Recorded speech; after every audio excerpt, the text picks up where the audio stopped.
Ang tao para din po yan sa sasakyan na kapag walang gasolina ay hindi talaga gagalaw. Ganon din po ang tao kapag hindi kumain ay naku, wala talagang gana magtrabaho yan. Kaya kami bago po talaga kami magtrabaho, kailangan busog kaming lahat. At andito nga pala kami ngayon sa Cabiao, Nueva Ecija.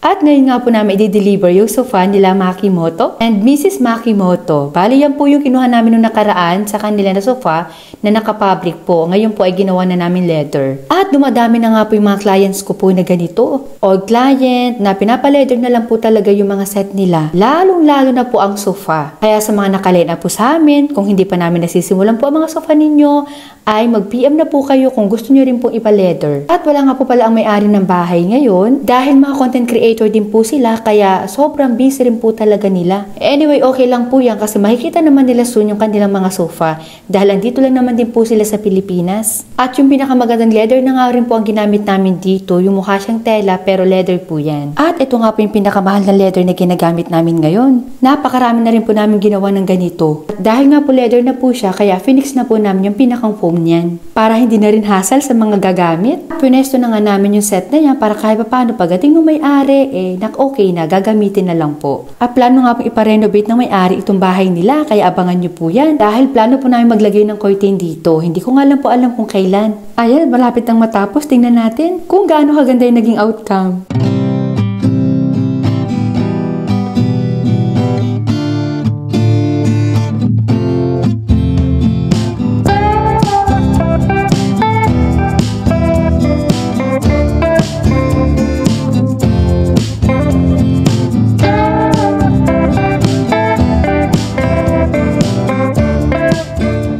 At pagkatapos nga po namin i-set up yan, ay ayan, pinaghanda po nila kami ng pananghalian. At syempre, inupakpakan ko talaga dyan yung isda. At pagkatapos nga po niyan, ay nag-segue naman kami sa isa ko pa pong client. Nasa 1 oras kalahati rin po yung biyahin namin mula Cabiao, Nueva Ecija. Pero okay lang kasi wala namang traffic at additional order lang naman din po ito sa amin. Bukod po doon, may mga additional pa rin po silang order sa amin. At ito na nga po yung pangalawang punta namin dito. May pangatlo pa, abangan nyo po yan. Ito nga po pala yung mattress ni nanay. Nung una po, sofa bed po ang dineliver namin dito at may vlog po ako nun. Katapos nga po nito, ipapabago na nila yung mga foam doon sa sala set nila. Inuna nga lang muna nila yung mga importante talaga at mas magagamit kaagad nila. At dahil nga senior na gagamit ito, ayan, binalutan na kaagad namin yan para hindi na po sila mahirapan dahil makapal din po yung foam nito. And take note, cover po ng sofa ang ginamit namin cover dito para talagang laban talaga sa tibay. At hindi ko ipagdadamot yan, lalo't sa inyo rin yung gagamit. Ito naman po yung sinasabi ko sa inyo ng mga foam sa sala set nila.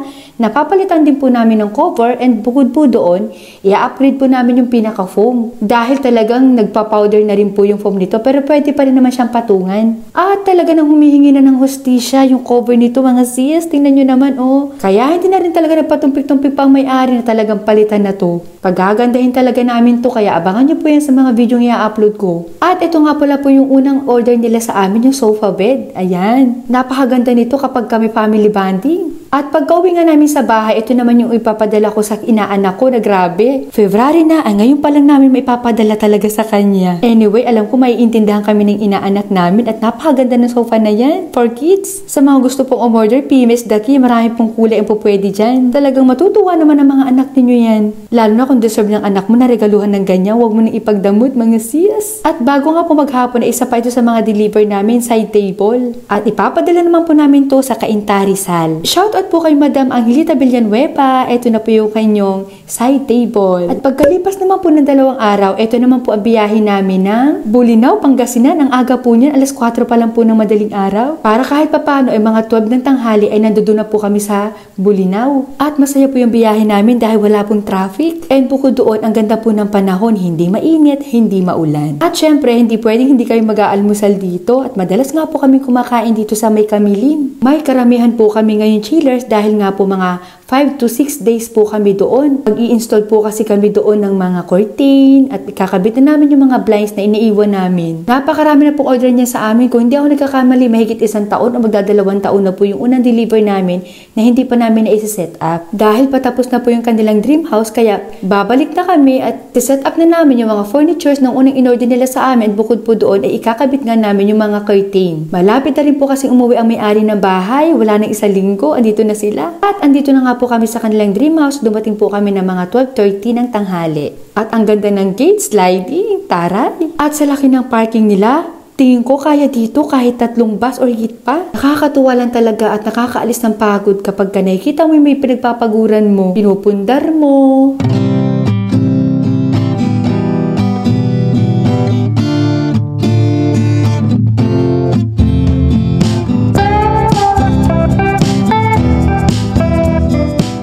At saktong-sakto ang pananghalian. At ito talaga yung inaabangan ni Mama dito. Yung malagkit sa kawayan. At partida, wala pa po dyan yung lunch. Napanood niya po kasi sa mga ocular namin dito noon. Mga una naming deliver, yung malagkit sa kawayan. Kaya sabi niya sa susunod daw na punta namin dito, sasama daw talaga siya. Buti na nga lang po at yan yung hinain sa amin. Kasi alangan naman na mag-request pa ako, di ba nakakahiya yun? Ay, mali pala ako. Nakasama nga pala siya noong deliver namin dito. Nagustuhan niya kaya ayan, sumama ulit. At kailangan ko rin po talaga isama si Mama para kahit papano mailalay po kami sa pagluluto dito. Mga ibang aasikasuhin na hindi ko na nagagampanan. Sabi ko sa inyo kahit gaano yung kalayo yung biyahe namin, mawawala talaga ang pagod mo kapag ganito yung madadatnan mo sa bahay na pupuntahan mo, kamag-anak mo man yan, kliyente mo man yan. At nakakawala rin ng poise, yung sarap ng pagkain. Yan pa naman din yung mga bet na bet namin, yung mga gulay, isda, kahit gisa lang yan o kahit nilagala yan, ayos yan sa amin. Ang nakakatuwa pa dito, may halong samaral, yung sinabawang isda. At talagang inuunahan ko sila dyan dahil paborito ko po yan. At pagkatapos nga po namin mga nangalian, eto na po ang bumungad sa amin, pagkakapal-kapal na alikabok. Eto po yung mga furnitures na diniliver namin dito. Kung hindi nga po ako nagkakamali, magdadalawang taon na po yan. Nagkaroon po kasi ng problema yung pagpagawa nila sa bahay kaya talaga nagka-delay. Pero hindi kami kabado dahil leather po lahat ang pinakover nila. Yan ang sinasabi ko na advantage talaga kapag leather. Dahil kung fabric po ang ginamit dyan, end of the world na talaga. At gagamitan talaga namin dito ng gunting yung pag-alis ng mga plastic dahil kapag hindi ay naku, mas mahihirapan kami. Dahil kahit leather po yan, kailangan pa rin talaga yung punasan. I-vacuum, hindi ko nga lang alam kung may vacuum sila. Kapag ganito po kaalikabok, hindi po talaga po pwede hindi gagamitan ng vacuum yan.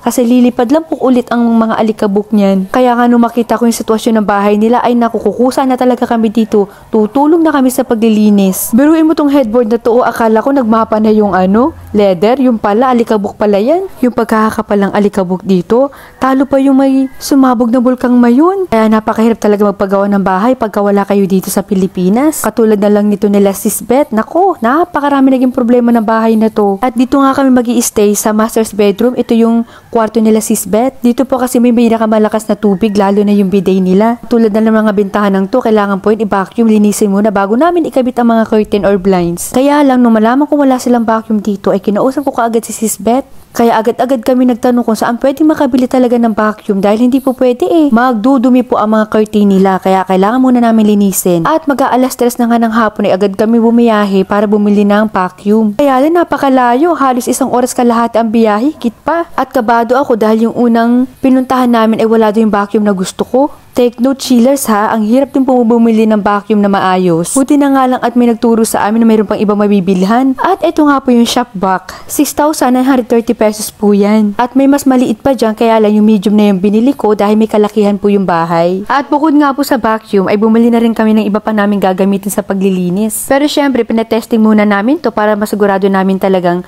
maayos at kumpleto. Tambo, mop, dustpan at kung ano-ano pa yung mga kinuha ko talaga dyan. Anyways, magagamit rin po ito na may-ari ng bahay. Hanggang kisame po kasi, hanggang bintana, grabe po ang alikabok. Kaya lang iba dito masyadong mahal. Ang binili ko lang talaga yung mas quality. At mabubugbog talaga namin sa paggamit katulad na lang ng mga map, walis tambo. Pero yung iba sa palengke ko na lang binili. At 9,638 pesos nga po pala yung naging total niya mga panlinis na yan. Dahil kailangan natin maging practical, ayun na nga. Dumiretso na kami sa palengke at namili na rin kami ng iba pa namin gagamitin. Lalo na mga pagkain. At super late na nga po kami nakauwi niyan. Ewan ko na lang kung anong itsura ng mga workers. At si Mama na nga lang ang pinagluto ko at yung pinsan ko na mananahi ko. Dahil hindi na rin ako makatiis sa toilet nila, ayan, ito na talaga ang panggigigilang ko. Hindi ko ma-perfect ang pagkakalinis dito pero sure na sure naman ako na malaki ang nagbabago. Satisfying po kasi kapag nakita mo siyang malinis na. Medyo nag-aalala lang talaga ako doon sa pinakang bowl nila kasi talagang super dilaw talaga niyan chillers. Binabad ko muna sa sabon na may Sontrox. Sabi ko,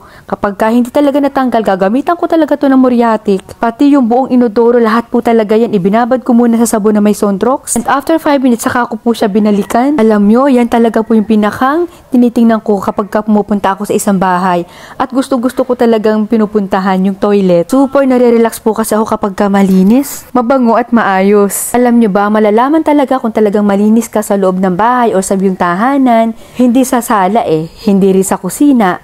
Kadalasan po talaga sa toilet. Yun lang naman yung sinabi sa amin ng teacher ko noong elementary ako. Maging noong nag-OFW po ako noon sa mga trainings. Yung iba mga itim-itim na nakikita nyo, yung pala yung mga tuyong semento. Kaya hindi po ako nahirapan na tanggalin yan. Maging sa mga tiles. Yung nga lang sa flooring ang medyo hindi pa talaga matanggal-tanggal dahil dikit na dikit. Kailangan siguro yung gamitan ng kutsilyo. Hindi pa nga ako natatapos maglinis dyan. Nararamdaman ko na talagang magmumuti na tong inodoro na to. Ewan ko ba bakit napagtripan ko talaga to? Siguro habang nanonood si Sis Beth sa akin, natatawa talaga siguro siya. Anyway, sa mga nanay na katulad ko, alam kong relate na relate kayo sa ginagawa ko. At eto na nga yung pinaka-exciting. Ayan, kinuskus-kus ko muna sa dyan. At pagkatapos, eto na, satisfying. Tinan nyo kapag nag-flash na ako dyan. Sobrang nagiginawahan talaga ako. Pero hindi pa rin ako masyado na kontento dyan. Kaya binabad ko ulit dyan sa Sontrox na may sabon. At yung nga pala mga timba at tabo dyan, ako nga po pala ang bumili niyan kanina. Bali 5 po kasi ang kaming gagamit dito, kaya gusto ko talaga malinis muna. Wala munang maliligo, kaya nga si mama hinihintay ako talaga dyan. Gusto kasi niya kakain kami yung na mga nakaligo na para masarap yung kain. At eto na nga po ang aming dinner. Ayan, kain tayo chillers, pritong isda,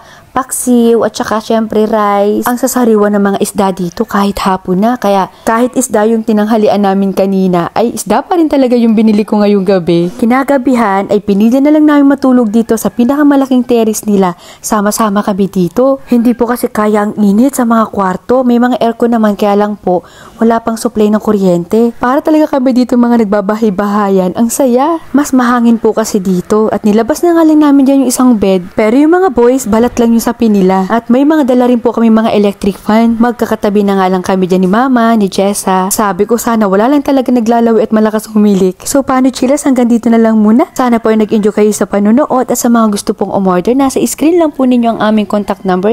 Diyan lang po kayo mag-PM at sa price naman po, pakibasa na lang. Dito sa amin, mura pero hindi basura. Kaya subscribe ka na. Bye!